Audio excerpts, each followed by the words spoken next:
Phil Phillips is in Kansas on his favorite ranch during the peak of the November rut. And he has no idea that he's about to encounter a buck that will become an obsession for the next 3 years and define his whitetail hunting career. This week on Phil Phillips Unleashed. Hunting has always been my way of life.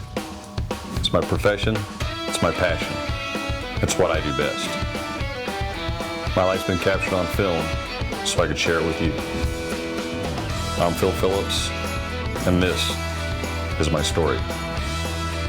I hope you'll join me. I'm a cowboy, I'm a worldwide cowboy, and there ain't no way you're ever gonna slow me down. I said, hoo. I said, hoo.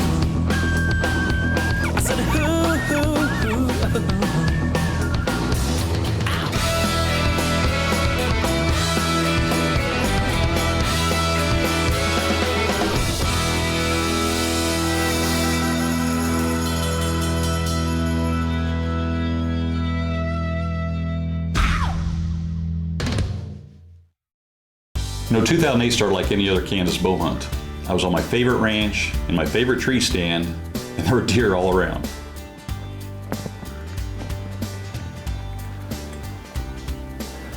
This is pretty cool. We've got the sunset obviously in our west. You look straight to the east, you got the big full moon coming up. Usually don't like hunting during the full moon, but when the rut's on in Kansas, I don't really mind what the moon's doing. Usually see lots of good deer.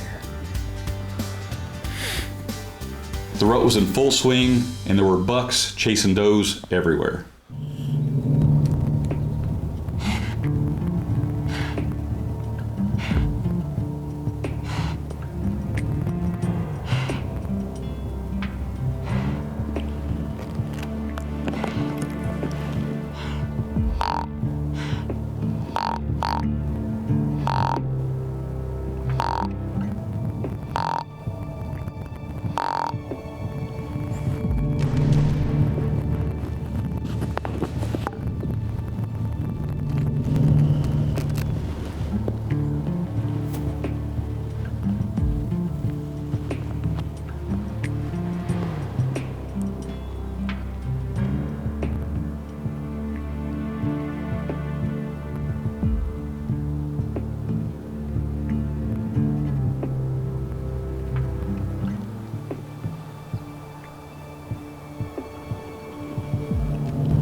Lots of little bucks.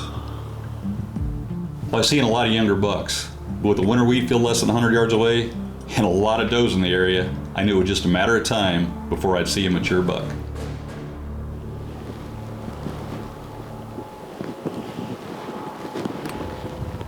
Lots of little bucks.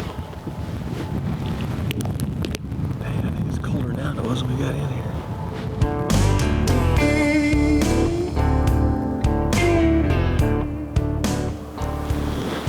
Well, we set about an hour past what my normal get down time would be because we just kept seeing deer.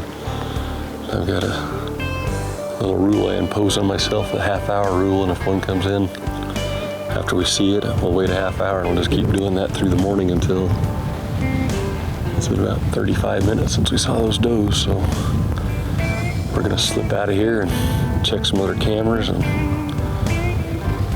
yeah, it's one of those deals, just hard to get everything done. I mean, get back in the stand about 2 probably. I'm just gonna leave my gear hanging here, so definitely gonna stay in this spot for a while. After we saw that giant 9-point, I think it's a good place to be. All right.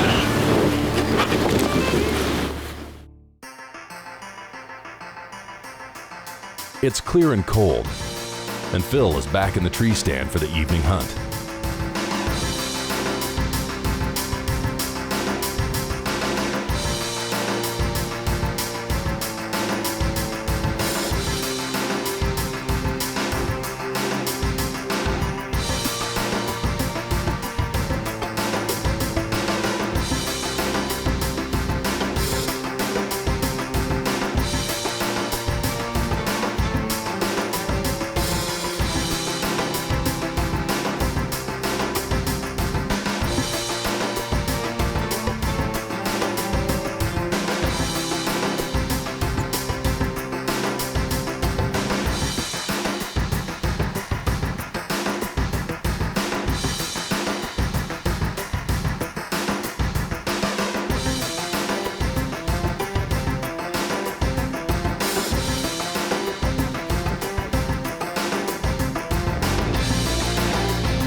You know, this buck was a mature 8-point, and he would have been a great deer just about any other ranch.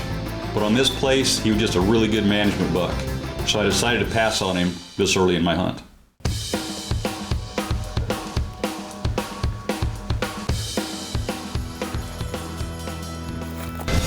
Phil Phillips Unleashed is brought to you by ScentLock, Easton, Matthews, catch us if you can,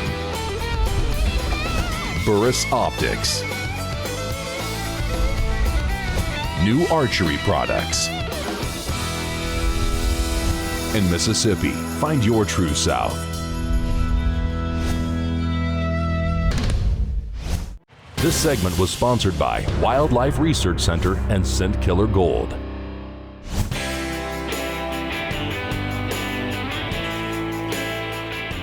The next morning started with a bang. This big 8-point was coming right at me. It looked like a great buck, but he really wasn't as big as I thought he was. Turned out to be another great management buck, so I let him go.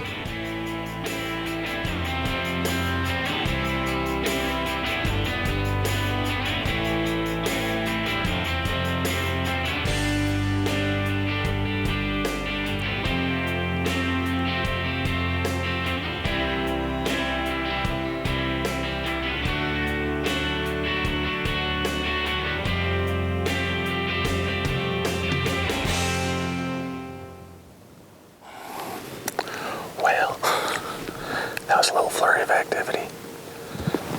Well, that about winds it up. Hard to imagine we only saw 2 deer here, but one of them was a really good buck. And he gave me every chance in the world. We could have been done here in Kansas tonight. But the weather looks like it's getting good. The wind's died down. I think we're going to show you a lot more nice deer before it's over.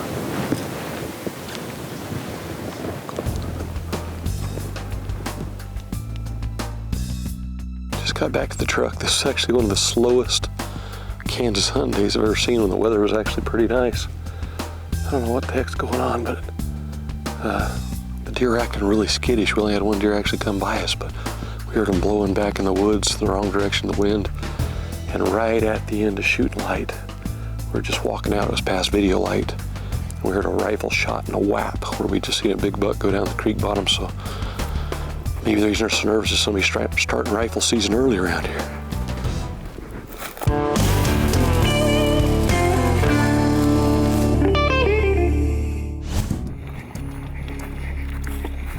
The 4th day of my hunt started out clear and cold, but it was slow, with only a few does and small bucks coming by the stand.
Wait and see what I decide to do.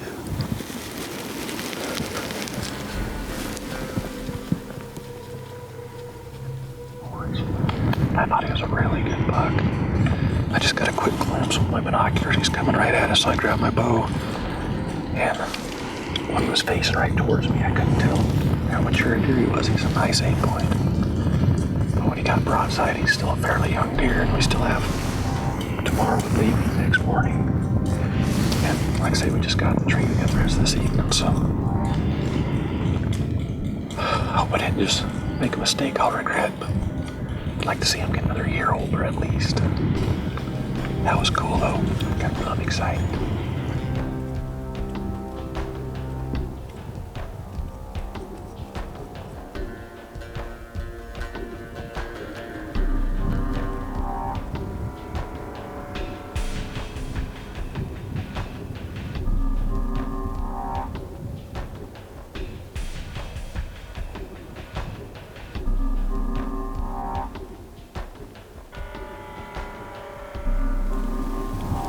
Wrong for the spot we were in this morning, where the bucks ran behind us. So it was right for this stand. We moved over and it almost paid off. A real pretty 8 came in. The Dallas head Tellis Doe and Fawn came through right here in the shoot light. But it seems like we carry things to the last day a lot. Sometimes good things happen, so we'll slip out of here, and I think we'll come right back to this spot. That's supposed to be the prevailing wind also tomorrow. We'll see.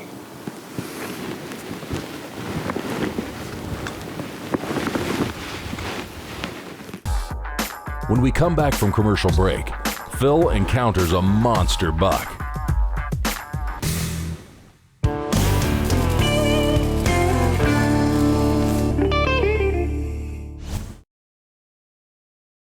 This segment was sponsored by Wildlife Research Center and Scent Killer Gold.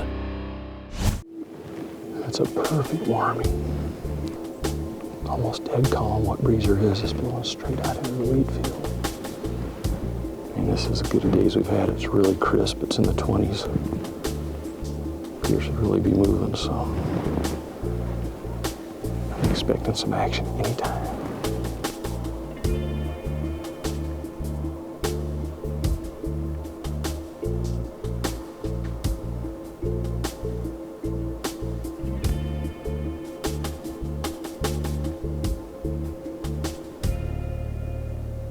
While I was in the stand, I got a text that my good friend Steve Brazd had taken a great big 10-point. So we decided to climb down so we could have a look at that big buck. Right. All right, Steve got a good 10-point. It says 150-ish. Well, drop the tailgate. Looks like you got the work done before we got here. You betcha. Nice shot too, by the way. Wow. Never did find the point, huh? No, I didn't. I'm not sure whether it was broke off before. It looks like it has maybe a little wear on it. But I dug around and looked hard. Well, that's a beautiful buck. Congratulations. Well, thank you. Like I say, 1 down and 2 to go. Yeah. After seeing Steve's big 10-point, I couldn't wait to get back in my stand. And that evening, things started heating up. No, it's a bigger buck. It's a bigger buck.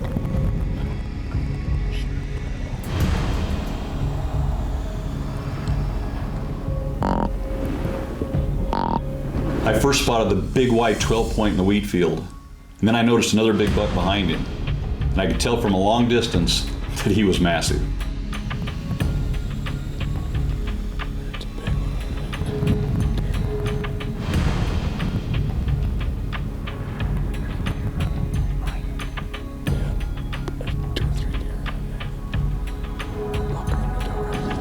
I didn't realize it at the time, but that first sighting set me on an obsession quest that would last for 3 more years. But that's a story for another show next week.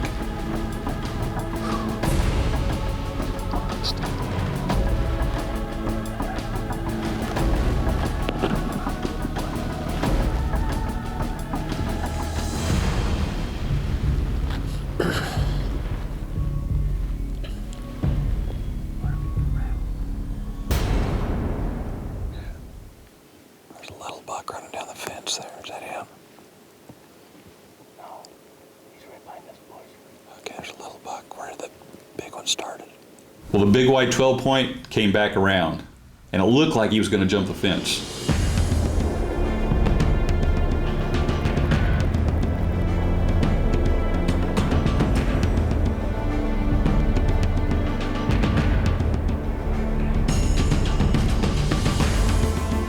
If he had, I'd have sure taken a shot at him. but instead he stayed just out of range in the wheat field.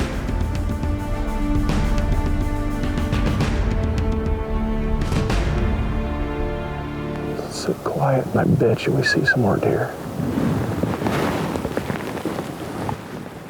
If you'd like to book a guided big game hunt like the one featured in this show, give Steve's Outdoor Adventures a call. The toll-free number and website address are listed on the screen.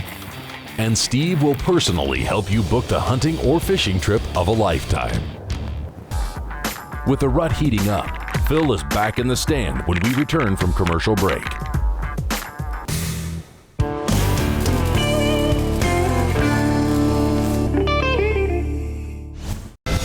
Phil Phillips Unleashed is brought to you by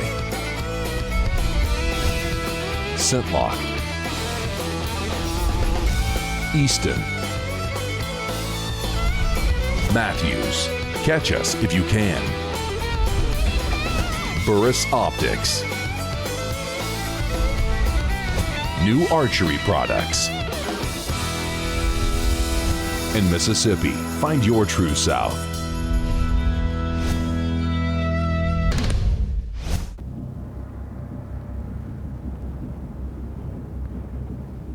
Well, I only had one day left to hunt, so I decided to get aggressive and I started rattling.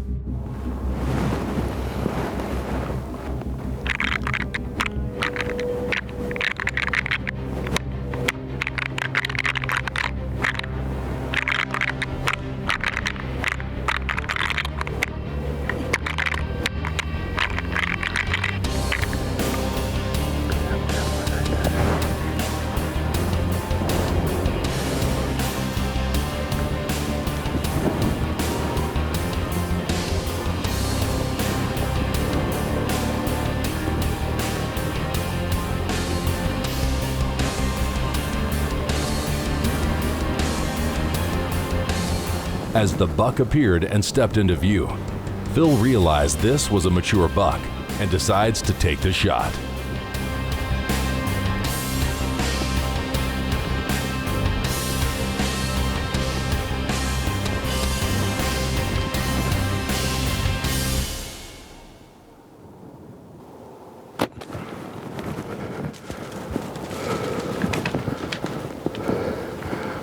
Oh yeah.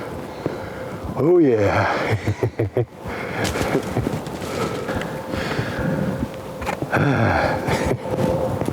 That was pretty cool. Pretty fast, but pretty cool. Looked right up at me before I drew. Looked away and I drew, and he looked right back up at me again. Let me settle the pin. Well, this may not have been one of the monster bucks I was after, but it was a really old, heavy management 8-point, and I was proud to have him. That's a buck we saw a couple days ago. He ran a doe right through here, never stopped where we could shoot at him. He's a big old deer. That's a good deer to take out of here and a great deer to take on our last day. I am thrilled, and the best thing is he crashed 3 yards from the fence. We can pull the truck up right there. Ah, that's, you know, we wait till the last second like this. It adds a little bit of pressure, a little bit of extra adrenaline. I'm gonna go down and see what we got because he's right there. Whoa! Yes!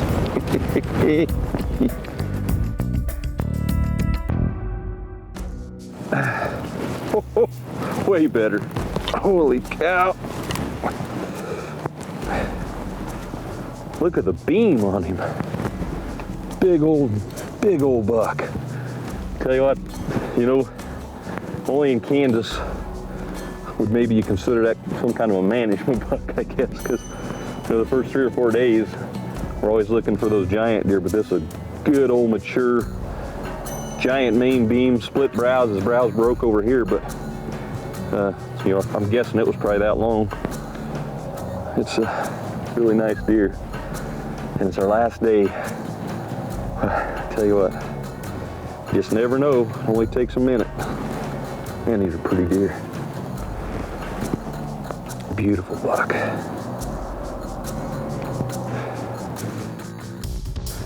Wow. What a great deer. Our operation in Kansas is truly world class on over 43,000 acres.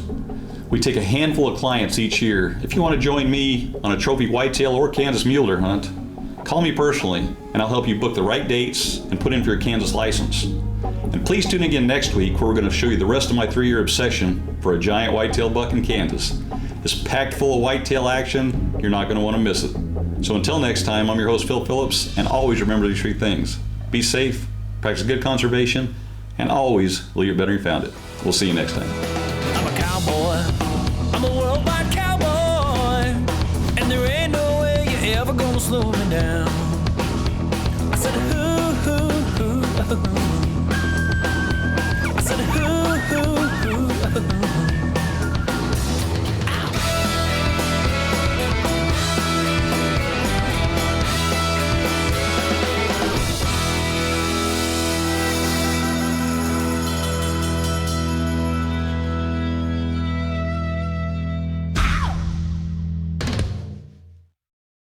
This has been a Steve's Outdoor Adventures production.